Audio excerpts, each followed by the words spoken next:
Caravana OFA este o platformă dezvoltată în cadrul patronatului femeilor antreprenori și în cadrul Federației pentru Inovare și Competitivitate Sustenabilă a IMM-urilor, prin care ne dorim să aducem dialogul social în atenția antreprenorilor, pentru că dialogul social este acea baghetă magică care transformă conflictul dintre capital, patronat, sindicate, adică salariați, și guvern, îl transformă în soluții constructive.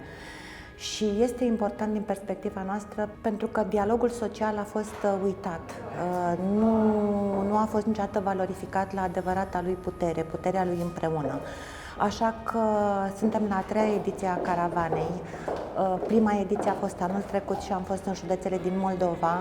Anul acesta am fost în Transilvania, în Oradea, Arad, Satu Mare, Baia Mare, Cluj și acum mergem în orașele în care nu am ajuns până acum, încercând să vorbim despre leadership-ul antreprenorial, care de multe ori este diferit de leadership-ul din cadrul unei organizații, din cadrul firmelor în care antreprenorii își desfășoară activitatea.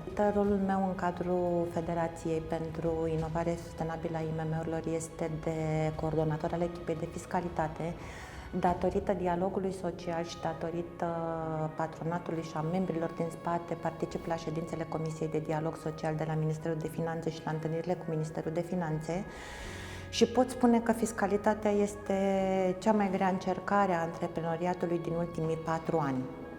Cu atât mai mult acest an este o încercare foarte grea. Fiscalitatea ar trebui să fie simplă, ar trebui să fie predictibilă, ar trebui să știm măcar cu 2 ani înainte ce urmează și asta este unul din obiectivele noastre ca și federație, ca și patronat și din acest motiv ne-am afiliat și Confederației Concordia pentru a ajunge mai ușor la masa decidenților.